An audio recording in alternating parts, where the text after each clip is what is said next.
Bonjour à tous et bienvenue sur Micron France. Aujourd'hui une vidéo pour vous faire la présentation d'un trusquin. Tout d'abord il faut savoir qu'un trusquin se décompose en deux parties.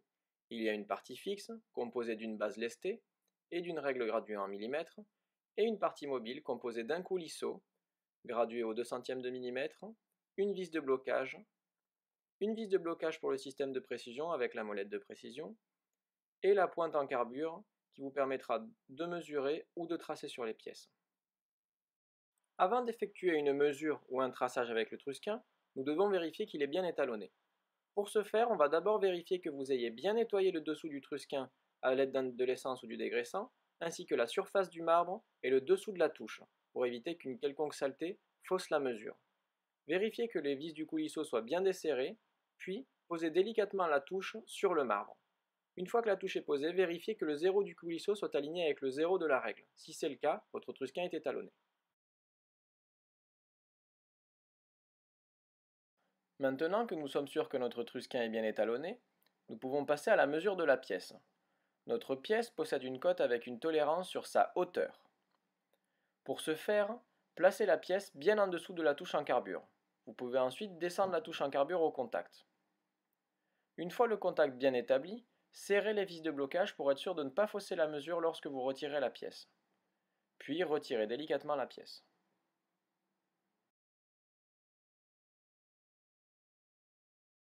Passons maintenant à la lecture de la cote. Tout d'abord, je vous rappelle, comme j'ai pu le dire précédemment dans la vidéo, chaque graduation du coulisseau équivaut à 0,02 mm, ou 2 centièmes. Ça n'est pas le cas pour tous les trusquins. Nous allons donc maintenant nous soucier de la position du 0 du coulisseau par rapport à la règle graduée.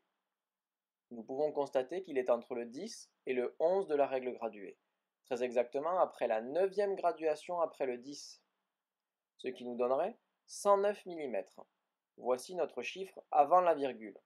Pour obtenir le chiffre après la virgule, nous allons chercher la graduation du coulisseau la plus alignée avec la graduation de la règle graduée.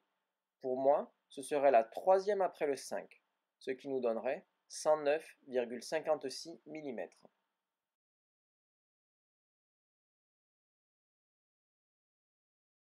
Il faut aussi savoir qu'il existe plusieurs types de lecture sur l'étrusquin.